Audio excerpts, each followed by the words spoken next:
Welcome back into the Sports Source. This segment brought to you by Medic Regional Blood Center, and I'm always encouraging you to give blood, and you can always give at their main location at Adler Avenue. But this week, they're having drives all over Knoxville. They have drives all over the area a lot of the times here. So just some examples there. Monday, they're going to be at TVA, their downtown building. Tuesday, they're going to be at Lance Cunningham Ford. Wednesday, they're going to be at Tenova out in Powell. Wednesday evening, they're going to be Food City, Hardin Valley. And then again, 7 a.m. to 6:30 p.m. Probably take you about 35, 45 minutes. That's all it took me to give blood there at Adler Avenue, Medic Regional Blood Center. Folks, give blood, save a neighbor's life. It's a heck of a gift to give back to your community. Medic Regional Blood Center. Okay, last year, as you know, Tennessee finished 4-8. Some folks are thinking that a 7-5 finish could be in the cards this year. So I wanted to see how many times Tennessee had made a three-win jump over the last 20 years, one season over another, those quick fixes. Here's the list, and let's see if there's anything that stands to tie into this year's team. Most recently, 2005, they went 5-6, and then in 2006, they went 9-4. I think we can attribute that pretty much to the return of David Cutcliffe. 2002, they were 8-5, and then in 2003, 10-3. They had lost a ton of players in 2001, which is kind of why they dropped back in 2002. So you'd lost a lot in 2002. I think that was kind of a false read in 2002. 2000, kind of the same story, 8-4 that year to 2001's 11-2. But you had the freshman quarterbacks, Will Overstreet, on that team in 2000. 1994, 8-4, and they made the jump to 11-1. But in that year, you had the Colquitt injury at the first of the year, and you basically started a quarterback rotation between Helton, Manning, and Stewart that Manning finally won. And then you go back to 1988, 5-6, all the way to 11-1 in '89. But that '88 team won its last 5 games. So they were already, I think we all know, last year's team didn't end on a winning streak here.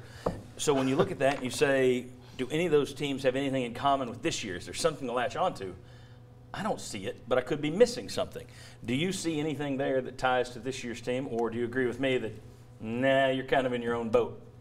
No, you're in your own boat. I don't think there's any doubt about that. I mean, those teams that you looked at, I know from the 2 teams that I was closely next to, one of them I was on, it was definitely a knowledge and base of we lost a bunch of guys, and one year we were filling in and learning. It was a reloading. It was a reloading year. It was supposed to be less that year.